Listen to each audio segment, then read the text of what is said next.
What's up, guys? This is me, Gursaheb. This is me, Karan and This is me, Shubham Sharma. Are here to discuss before you our experience with the Big Four recruitment process. तो Big Four मतलब KPMG, Deloitte, PwC और EY. अब इन चारों में अलग 4 stages होती है. सबसे पहला assessment test, second group discussion, third technical round and fourth and the last one partner round. Although कुछ कुछ बिग फोर्स में आपको और भी प्रोसेस दिखने को मिलेगी जैसे पैराग्राफ राइटिंग वगैरह, but we are not discussing that right now. So starting with online assessment text. So Karan, how was your experience with the test? And when did you give the test? Yeah, so I appeared for the test near around something 20th January. I think the assessment test is more of a formality for us to get registered onto the portal in which we want to apply, in which form we want to apply. So the test which we had appear comprised of 140 questions, जिसमें से 90 questions जो थे वो managerial questions थे, like different situations दी हुई थी और आप उसमें कैसे act करते हो वो अपने को option choose करना था. So एक example मैं आपको देना चाहूँगा कि ऐसे दिया हुआ था कि एक question दिया हुआ था कि अगर आप और आपका partner एक engagement पे plot किए गए हो, लेकिन आपका जो partner है वो घर पे कुछ personal issues face कर पा रहा है जिसके कारण वो engagement पे पूरा time मतलब ज़्यादा time नहीं दे पा रहा, तो उस situation में आप क्या करोगे?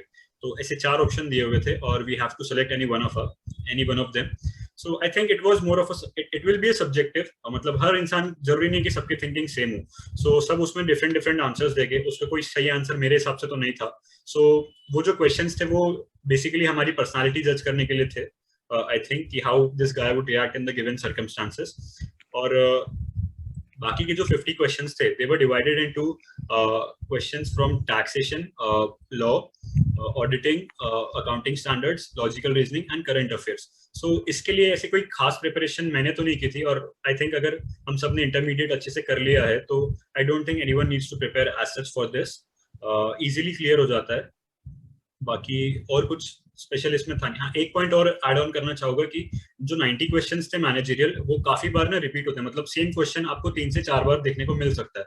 सो वो ये भी टेस्ट करते हैं कि अगर ये सेम क्वेश्चन 3-4 बार दिए तो बंदा 3-4 बार डिफरेंट आंसर तो नहीं कर रहा. मतलब वो ये भी चेक करते, मतलब वो शायद ये भी चेक कर सकते हैं कि बंदा split personality kind of person तो नहीं है.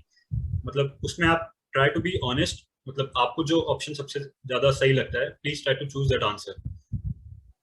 और इससे ये भी पता चल जाता है कि कितना मतलब एक दूसरे से देख के तो नहीं लिखा, बिकॉज सीक्वेंस भी कभी कभी डिफर कर सकता है और ऑलमोस्ट हर बार डिफर ही करते हैं सीक्वेंस. अगर आप 2 जने एक साथ बैठ के दे रहे हो तो दोनों के सीक्वेंस मैच करेंगे ही नहीं. So there is no scope for cheating, I guess. And another thing that you are giving an online assessment text, so you have to keep your video on. और कुछ कुछ बिग फोर्स में तो mic भी on चालू रखना पड़ता है. So you are under proper surveillance. So I don't think that there is any scope for cheating in online assessment text. Anything you want to add, Shubham? Yeah. So the key to be success in the aptitude test is just to be honest. As Karan said, कि questions repeat होते हैं. 3 questions घुमा फिर आके कुछ gap के बाद पूछ लेते हैं. So be honest, give the answer, and as Karan said, it is a formality kind of a thing, so you will be able to clear it. And another thing that I would also add, that before giving the test, you have to register. So consult someone before filling the forms. और if you are confused कि आप कई होता है कि कुछ entries में हम कंफ्यूज हो जाते हैं कि यहाँ पे क्या फिल करें. So you have LinkedIn. You can come to us. You can come to anyone who is in any of the big fours and consult them कि इस पर्टिकुलर फील्ड में मैं क्या इंसर्ट करूँ. क्योंकि कभी कभी कुछ लोगों को कॉल इसलिए भी नहीं आ पाता क्योंकि उन्होंने गलत एंट्रीज फिल करी होती है. So be aware of that. And that's it. Yeah. Anything someone else would like to add, Karan or Shubham? No, I think we have covered most of the bases. Moving on to the next round, GD round. So how was the experience, Gursaheb? Yeah, GD round. Before sharing my experience, I would like to say that कि मैंने जनवरी में दिया था. जनवरी के first week में मैंने online assessment test दिया था और फेब के सेकंड वीक में मोस्ट प्रोबेबली या 14 to 15 फेब में हम तीनों के तीनों को जीडी राउंड का वो आ गया था रिप्लाई, मतलब invitation, that we have to accept the invitation for the GD round. So I would like to say from that कि you have to be patient, क्योंकि मेरे को 1 महीना लग गया, शुभम को 2 महीने लग गया रिप्लाई आने के लिए. So it's not like you will get a reply within a week. So you have to be a little bit of patient. So starting with GD round, it's a formal type of introduction. और एक और चीज जो मैं यहाँ पे add करने वाला हूँ, जितनी भी सॉर्टिंग होती है, जितना भी फिल्टरिंग प्रोसेस होती है, वो सिर्फ जीडी राउंड में ही होती है. So you have to be prepared in the sense कि जीडी राउंड में कुछ की पॉइंट्स होते हैं जो आपको ध्यान रखने हैं. लाइक कभी कभी क्या होता है, कुछ इंस्टेंसेस में जीडी राउंड डिबेट में कन्वर्ट हो जाता है. जैसे कि कुछ कैच फ्रेज होते हैं, नॉर्मल कैच फ्रेज डिबेट के, अगेंस्ट द मोशन या I disagree with you. You don't need to use all those catch phrase. So ज्यादा से ज्यादा आप ये यूज कर सकते हो, आई अग्री. और करण ने भी कोई अच्छे कैच फ्रेज यूज किए थे उस पे. So if you want to say कि I agree with you, so इससे अच्छा एक स्टेटमेंट ये है कि आप ऐसा बोले कि आई एंडोर्स योर स्टेटमेंट, या अगर आपको डिसएग्री करना है किसी के साथ तो आप ऐसा बोले कि sorry but I beg to differ with you. So अगर आप ऐसा बोलते हैं तो आगे वाला ना ये डिबेट में कन्वर्ट नहीं करता. आपका जो डिस्कशन चल रहा है वो मोर ऑफ प्लीज हो जाएगा कि आपका जो आप जो बोल रहे हो वो और ध्यान से सुनेगा और आपके पॉइंट्स को नोट करेगा. Yeah, another thing, the topic that we got was basically we had two choices. First one was the cryptocurrency, and the second one was the Statue of Unity. And we're giving some time to decide on which topic do we have to give the GD round. So we decided on Statue of Unity because maximum people agreed on that. So Statue of Unity, अब ये जो topic है थोड़ा flexible topic है. Flexible in the sense there is a scope for debate. कि कोई बोल सकता है कि हम इसके अगेंस्ट है, कोई इसके फेवर में है. And there were people in our GD round कि उन्होंने उसको डिबेट की तरफ ले गए थे. और मुझसे तो किसी ने पूछा भी था, are you against the motion और फॉर द मोशन, तो मेरे को कुछ ना कुछ बोलना पड़ा था उस केस में. सो वही मतलब आपको ध्यान रखना है. और ओरिएंटेशन में भी कुछ बैचेस में बताते जीडी राउंड के लिए. सो आई वुड सजेस्ट यू कि जो तुम्हारा ट्यूटर है ओरिएंटेशन का, उनको रिक्वेस्ट करो कि प्लीज हमारा एक मॉक जीडी राउंड कंडक्ट करो, क्योंकि हमारे इसमें हुआ था and it was really helpful. कि हमको एक बार एक्सपीरियंस हो गया था कि जीडी राउंड में हमको किन किन बातों का ध्यान रखना है, क्योंकि ओरिएंटेशन क्लासेस में जितने भी ट्यूटर्स आते हैं वो हाईली एक्सपीरियंस लोग होते हैं. So they will give you great insights on that. Karan, over to you, Karan. Yeah, so as Gursaheb mentioned, we were given two topics. We have to select any one of them. We selected one. So the session was pretty knowledgeable session. We get to learn many more things and the perspective of various people there present there in the round. So basically, we had 12 people in the round. Out of the 12, I think 6 or 7 got to the technical round. Basically, HR वहाँ पे क्या test करना चाहता है कि आपकी communication skill कैसी है और आप कैसे अपने पॉइंट्स ग्रुप ऑफ पीपल के सामने प्रेजेंट कर पाते हो. आपका कॉन्फिडेंस कैसा है, आप कुछ बिचक तो नहीं जाते हो, और आप कैसे रिएक्ट करते हो जब आपके बातों से लोग अग्री या डिसएग्री करते हैं. So basically the key to success है कि आप कॉन्फिडेंट रहे और अपने पॉइंट्स जो आप प्रेजेंट कर रहे हो वो मतलब वेल फ्रेम्ड लैंग्वेज में आप प्रेजेंट करो तो बेटर रहेगा. Yeah, exactly. Shubham, anything you would like to add? Yeah, I want to tell this what is GD. GD में क्या होता है? You don't have to put your point of view. Actually, GD में 10 people are sitting around a room and you have to conclude on a topic. और अगर debate करेंगे ना तो वो कंक्लूजन नहीं आएगा उससे. So and please don't speak much in it, है ना? Actually, I want to say a scenario here. Actually, HR told Gursaheb, me and Karan to take a backseat while we were speaking, because we were actually actively participating in it, and some candidates were just sitting quiet. So HR said that please you all take a back seat now and let others to speak. So let all this speak because it is a conclusion part. Yeah. And HR also just said how will be a person perform if he will be placed in a team. So yeah, just have your point of view, just keep it in front of others in 1.5 minutes, and just stay aside, then take a back seat, let others speak, and if you again have any points then speak it in later time. Yeah, so basically GD ना 3 stages में चलता है. So the first stage is introduction, मतलब जैसे सब मतलब HR बोलेगा कि let's start the GD. So आप first mover advantage ले सकते हैं इसमें. आप start कर सकते हैं introduction देके. तो वो first impression अगर आपने अच्छा set कर दिया HR के सामने तो you have an advantage over the others. उसके बाद जो second है वो जो discussion पूरा चलता है, अगर आपके पास points अच्छे रखने के लिए तो आप वो बीच वाले point में भी, बीच वाले टाइम ड्यूरेशन में भी आप अपनी छाप छोड़ सकते हैं. लाइक हम तीनों के साथ मोस्टली वही हुआ था. हम तीनों ने बीच का जो टाइम था उसको काफी अच्छे से यूटिलाइज किया था। उसके बाद लास्ट में एचआर 2-3 लोग को सिलेक्ट करके बोलते भी है कि now you may please conclude the GD. So वहां पे आप अगर अच्छा लास्ट इंप्रेशन छोड़ दे तो मतलब जीडी खत्म होते ही अगर आप एचआर के सामने अपना इंप्रेशन छोड़ते तो you may have an advantage over the others as well. या and also another thing to add कि एचआर जब भी कोई भी आपका जीडी ले रहा है, he sits with a copy and pen, so he keeps a note of all the points that you are saying, और फिर उसको बाद में रिव्यू करते हैं और उनका जो बेसिस होता है सिलेक्शन का क्राइटेरिया, उसके बेसिस में वो फिल्टर आउट करते हैं लोगों को। So be sure that you are putting relevant point and in a precise manner, कि उनको नोट करने में भी कोई डिफिकल्ट नहीं हो, कि मतलब पता चल रहा है कि आप बोलना क्या चाहते हो। So that was it with the GD round. The next one is the technical round. So our GD round got concluded, and the next day we got invitation for our technical round. So over to you, Karan. How was your experience? Yeah, so technical round wasn't one-way communication, it was two-way communication rather. ऐसा नहीं कि बस वो question पूछे जा रहे थे और मैं जवाब देते जा रहा था. It was more of a discussion. So generally हुआ कैसे start? So the manager came. उन्होंने मुझे बोला कि हाय करण. So फिर उन्होंने मुझे स्ट्रक्चर बताया कि हमारा इंटरव्यू कैसे चलेगा आने वाले आधे घंटे में. फिर उसके बाद उन्होंने मुझसे मतलब उन्होंने मेरी सीवी पढ़ के आए. मतलब दो तरह से इंटरव्यू चलते हैं. अगर आपका बंदा जो मतलब ले रहा है इंटरव्यू वो आपका सीवी गो थ्रू करके आता है तो फिर आपसे ना सीधे क्वेश्चंस पूछना चालू कर देता है. और एक है जो आपका सीवी पढ़ के नहीं आया हो, वो सीवी तुरंत आपके सामने से उठाएगा और बोलेगा कि करण प्लीज इंट्रोड्यूस योरसेल्फ. तो आपको दोनों के लिए प्रिपेयर रहना है. हम सबको पता है कि वहां पे मोस्टली एक क्वेश्चन आने वाला है कि प्लीज इंट्रोड्यूस योरसेल्फ. उसके बाद भी many of us they do not prepare for this question actually. अगर मैं यहाँ पे भी अभी भी मैं कुछ लोगों से पूछूंगा कि प्लीज इंट्रोड्यूस योरसेल्फ तो शायद सभी लोग आंसर ना दे पाए. So you must prepare for this question. उसके बाद हमारा स्टार्ट हुआ इंटरव्यू. तो उन्होंने मुझे 3 क्वेश्चन पूछे अपफ्रंट कि why our firm, why Pune location and why audit. So I was prepared for them. I answered them in a pretty honest way.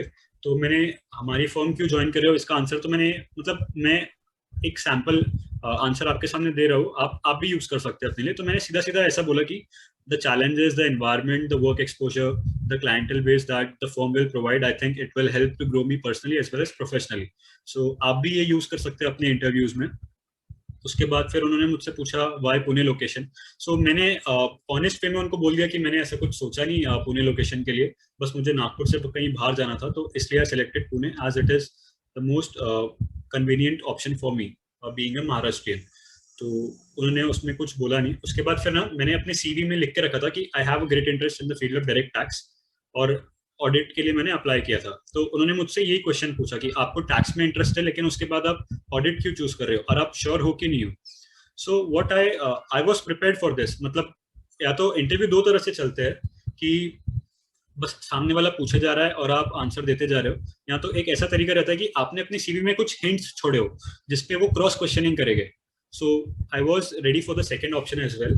सो मैंने ये हिंट छोड़ा था टैक्सेशन वाला, तो मैंने इसके लिए प्रिपेयर भी किया था. तो what I answer to him is कि looking to the government policies, the way the government policies are being introduced, आने वाले 15 से 20 सालों में चार्टर्ड अकाउंटेंट्स का स्कोप डायरेक्ट टैक्स में बहुत कम हो सकता है. So I rather prefer to join audit as a domain. और साथ साथ मैंने एक पॉइंट उन्हें ये भी कहा कि इंटरमीडिएट में मुझे सबसे कम मार्क्स ऑडिट में थे. So I want to come all guns blazing in the final examinations. तो he was pretty impressed by this quote, this sentence which I said to him कि यार बंदा जो सबसे इसका वीक पॉइंट था इंटरमीडिएट में, he wants to work on that weakest link and improve in the coming years. Exactly, well said, Karan. Yeah, फिर इसके बाद मोस्टली अगर आपने ऑडिट सेलेक्ट किया है तो आपसे एएस अकाउंटिंग स्टैंडर्ड्स और स्टैंडर्ड्स ऑन ऑडिटिंग पे ही क्वेश्चंस घूमे जाएंगे और हो सकता है कंपनी लॉ पे भी आपसे कुछ क्वेश्चंस पूछे जाए. Yeah, so Gursaheb will take you through.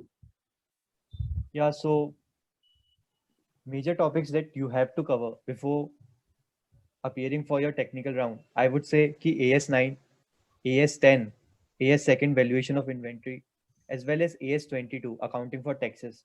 These 4 are the major accounting standard that you have to cover. मतलब कुछ ना कुछ कवर करो नहीं करो ये चारों तो कर ही लेना, because इनसे पूछेंगे.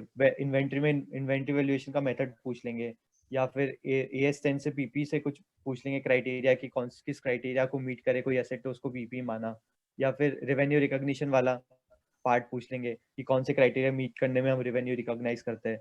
और they can even ask case studies कि एक पर्टिकुलर इंडस्ट्री में हम ऑडिट करने जा रहे हैं, so what would be the work flow. So I would suggest you guys to go through the workflow of audit, as it is really important. And in standards, Shubham will guide you which standards that you have to cover.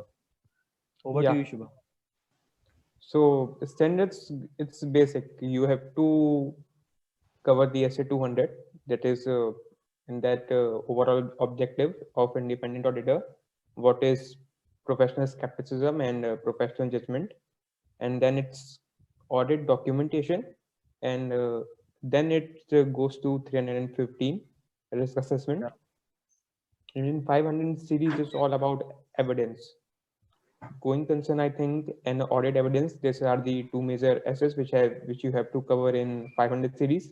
And I say 705 is related to audit opinion. So yeah, it's important. Yeah, and another thing, कभी-कभी randomly कोई भी ऐसे उठा के भी पूछ सकते हैं, जैसे मुझसे सैम्पलिंग पूछ लिया था, and it is not a common essay. So I would say कि आइडिया सबका होना चाहिए, बट जितने शुभम ने बोले ये तो पक्के कर लेना, और बाकी जितने भी बचे उनका एक आपको ओवरव्यू होना चाहिए। सो मुझसे सैम्पलिंग के बारे में पूछा था, and I don't remember the sequence कि कौन से सीक्वेंस में आता है sampling, but I do remember कि ऐसे 500 की सीक्वेंस में आता है। So I told them कि I don't remember the sequence, but I can tell you the description. I can describe that essay clearly क्योंकि मैंने पढ़ा हुआ था वो. So I described it to them, and they said that it is okay that you cannot remember everything. So be honest in the technical round, which you don't remember. Just say कि मेरे को याद नहीं है. और अगर आपको कोई दो आंसर्स में कंफ्यूजन है तो फिर भी बोल देना कि मेरे को याद नहीं है, बिकॉज गलत आंसर दो उससे अच्छा कि आप कुछ मत बोलो, एंड दे वुड नॉट जज यू कि आपने एसएस नंबर क्यों नहीं याद करे, सेक्शन नंबर क्यों नहीं याद करे। मतलब ये सब पेपर्स में होता है कि आपको सेक्शन नंबर सब याद होने चाहिए, एंड इंटरव्यू में तक ये सब चीजें मैटर नहीं करती, because everything is practically based. Over to you Karan, anything you would like to add? Yeah so उन्होंने मुझसे कैसे क्वेश्चंस पूछे। सो बेसिकली उन्होंने पहले स्टार्ट किया अकाउंटिंग स्टैंडर्ड से। So he give me an option to choose the standard in which I am most comfortable in. So मैंने AS9 choose किया, रेवेन्यू रिकॉग्निशन। तो जैसे मैंने चूज किया तो उन्होंने मुझे रेवेन्यू का डेफिनेशन बताया जो अकाउंटिंग स्टैंडर्ड में दिया हुआ है। उसके बाद फिर जो कंडीशन है 3 रिकॉग्निशन की, वो मैंने डिस्कस की। उसके बाद फिर उन्होंने मुझसे केस स्टडीज क्वेश्चंस पूछने चालू कर दिए। तो उन्होंने मुझे काफी अच्छी सारी केस स्टडीज बताई। फिर मैंने उनको आंसर करने के लिए 1 मिनट का टाइम भी मांगा था कि I need to have a minute for thinking. तो उन्होंने मुझे बोला कि या गो फॉर इट। फिर उसके बाद मैंने उनको आंसर दिया तो ही वाज प्रीटी इम्प्रेस्ड कि this guy has a basic knowledge of the standard. फिर मैंने एक उनको आंसर दिया, उन्होंने और 2-3 आंसर बताया कि आप ऐसे ऐसे भी कर सकते हो। फिर उसके बाद हमारा डिस्कशन चला AS2 पे, वैल्यूएशन ऑफ इन्वेंटरीज पे। उन्होंने मुझसे पूछा कि ओवरहेड्स को अलोकेशन कैसे करोगे। उसके बाद फिर we move on to the audit standards on auditing. So he again gave me an option. So I choose audit opinion SA705। उस पर हमने डिस्कशन किया। उसके बाद फिर he asked me audit sampling as well, so I had prepared for the standard pretty well, in a pretty well manner. So मैंने वो भी आंसर किया अच्छे से। उसके बाद फिर उन्होंने मुझसे कंपनी लॉ पे क्वेश्चंस पूछा। तो पहले अपॉइंटमेंट ऑफ ऑडिटर सेक्शन 139, मतलब अगर आप कंपनी लॉ प्रिपेयर करना चाहो तो 148 सेक्शंस काफी बड़े हैं। सो what I will advice you is कि जो इंपॉर्टेंट चैप्टर्स है लाइक मैनेजमेंट एंड एडमिनिस्ट्रेशन के कुछ important section, accounts of a company के जो important section, dividend of company dividend उसके ज्यादा जो इंपॉर्टेंट सेक्शन है, और लास्ट और कंपनी ऑडिट, इसके जो इंपॉर्टेंट सेक्शन है उससे आप एक बार गो थ्रू कर लेना, क्योंकि उन्होंने मुझसे जो पूछा वो इन्हीं टॉपिक्स के आसपास रिवॉल्व हो रहा था। सो पहले उन्होंने मुझसे अपॉइंटमेंट ऑफ ऑडिटर के बारे में पूछा। सो आई आंसर्ड। मैंने उनको साथ में सेक्शन और सबसेक्शन भी कोट किया, so that gave a good impression. और उसके बाद फिर उन्होंने मुझसे AGM की तीनों कंडीशंस पूछी। तो मैंने सेक्शन 96 कोट करके तीनों कंडीशंस मेंशन करी। सो जब हम सेक्शन 96 की कंडीशन सेटिस्फाई करते हैं तो जो लास्ट डेट निकलती है AGM कंडक्ट करने की वो 30 सितंबर निकलती है। But owing to the pandemic situation government ने इस बार थोड़ा रिलैक्सेशन दिया था और वो डेट एक्सटेंड की थी 31 दिसंबर तक। तो मैंने ये पॉइंट पढ़ा हुआ था कहीं तो भी, so I quoted this as well. So that set a good impression about me on him कि बंदा करंट अफेयर्स से भी अपडेटेड है। Yeah, so that's Yeah. what. Yeah, so मेरा GD मतलब टेक्निकल राउंड बहुत अच्छा गया था. I was pretty honest in giving answers. फिर उन्होंने मुझसे ना internal financial controls के बारे में पूछा. So I remembered the section, but I was confused between 134 and 143. So मैंने उन्हें दोनों बोल दिया कि I don't remember the entire definition, but I remember the section which covers this provision. So I quoted कि section 134 या 143 में होता है. So फिर उन्होंने बोला कि yeah, it is 143. So I then quoted the subsection as well, कि 143 subsection 11. So he told me कि अब तुमको section तो पता ही है, तो तुम घर जाके बाद में एक बार definition पढ़ लेना. So अगर आपको कुछ नहीं आता है तो you must be honest and आपको बोल देना चाहिए कि आपको ये नहीं आता है, आपने पढ़ा हुआ है पर आपको याद नहीं आ रहा है.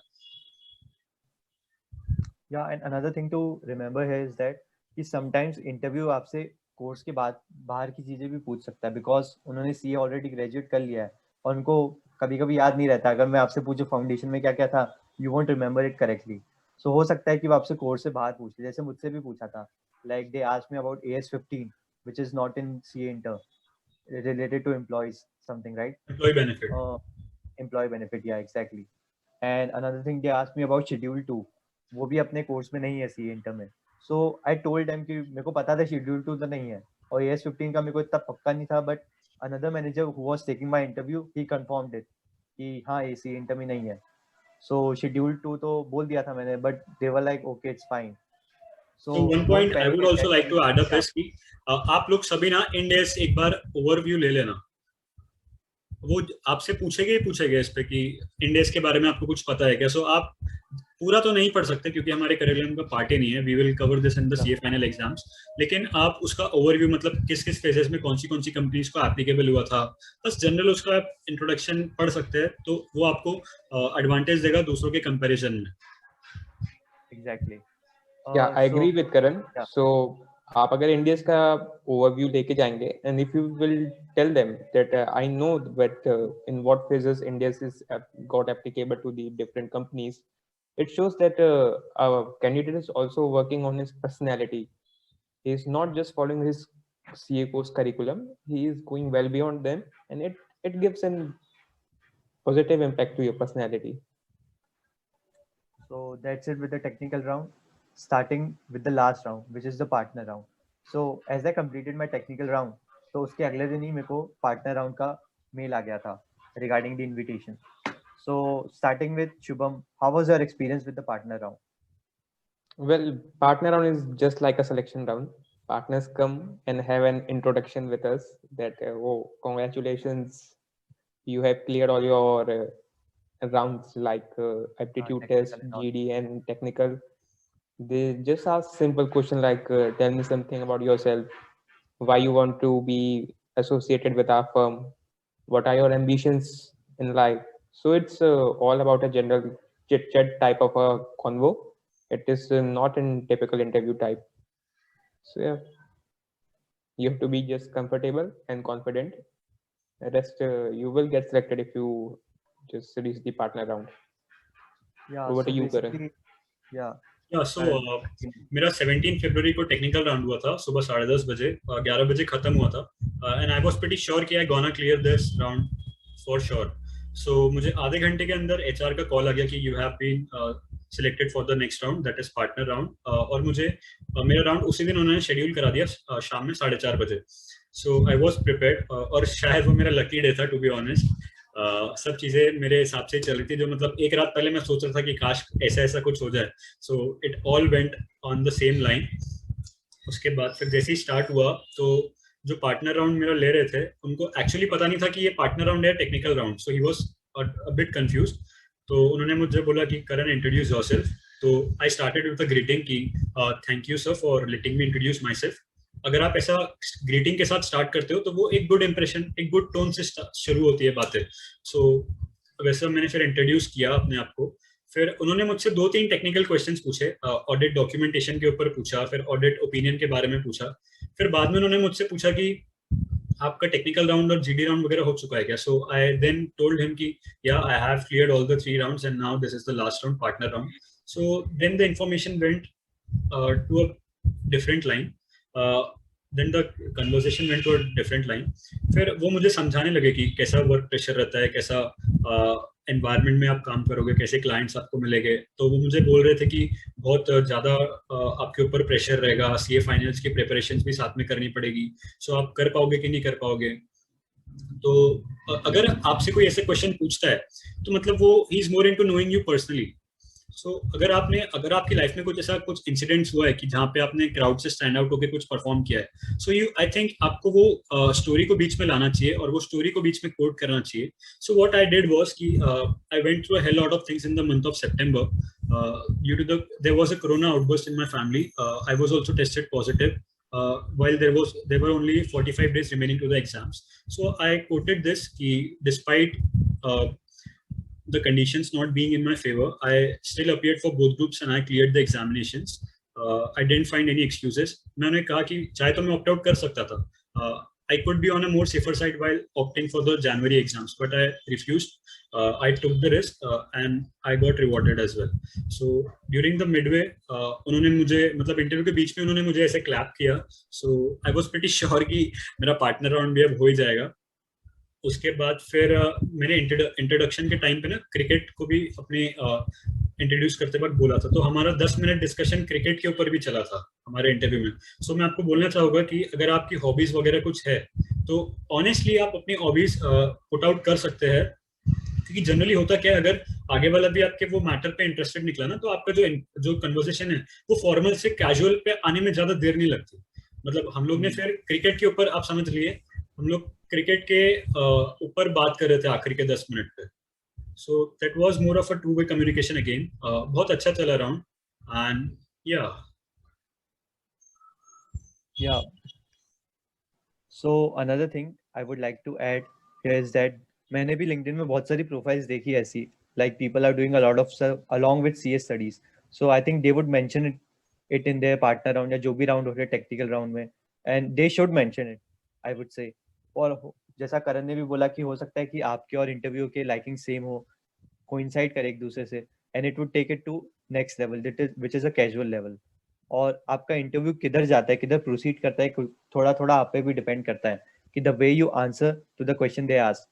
अगर आप थोड़ा बहुत ज्यादा सीरियस टोन में आंसर कर रहे हैं तो हो सकता है अगर इंटरव्यू ज्यादा चिल नहीं हुआ तो वो भी सीरियस टोन में ही रहेगा आपका. और यू कैन बी कैजुअल, जैसे कि मेरा टेक्निकल राउंड था तो आखिरी में वो लोग आप पूछते हैं कि anything that you would like to ask. So I asked them कि what was the last movie you saw on theatre, मतलब before the lockdown and everything. And they were like कि मतलब ऐसा क्वेश्चन तो जनरली कोई पूछता नहीं है लेकिन मैंने पूछ लिया था. तो दे वर लाइक क्या कि मतलब फ्रॉस बोली उन्होंने, they gave me the answer. So उन्होंने पूछा कि मतलब how come you ask this question from us.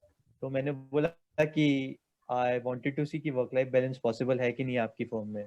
And they gave me a great answer कि मतलब हाँ कभी कभी पीक सीजन्स में you might not be able to get work life balance, लेकिन उसके लिए रिएम्बर्स भी करती है Big4s, and you would get great comp offs, you would get great compensations and reimbursements too. So no need to worry on that part. And anything you guys would like to add for the audience? Yeah, I want to add one thing, that while preparing your CV, please don't fake anything in it. Suppose you don't read a book और आपने CV में लिख दिया कि I love reading a book. अगर कोई manager आ गया, उसको भी बुक पढ़ना पसंद है, तो he will start discussing on that कि बताओ कौन सी बुक पढ़ी, उसमें क्या सीखा. So अगर आप वहाँ पे नहीं बता पाएंगे तो it will be negative on you. So Yeah, please exactly. do be honest while preparing a CV. Yeah, so during my technical round, आखिरी में जब मेरा technical round खत्म हो रहा था, तो उन्होंने मुझसे पूछा कि from which college you are pursuing your BCom. So I told the name of the college. So coincidentally वो भी same city से ही थे. during intermediate stage वो भी नागपुर से ही थे. तो उन्होंने मुझे बताया कि मैं भी यही कॉलेज में था करके. तो there was a sense of local connectivity being developed between both of us. So the conversation was more of a two-way communication, as I mentioned earlier. So luck also plays a part in your interview and it has to play. मतलब काफी बार वो आपसे dicey questions भी पूछ सकते हैं, लेकिन ऐसा मेरे केस में तो नहीं हुआ लकीली. मतलब जो उन्होंने क्वेश्चन पूछा, I was able to answer.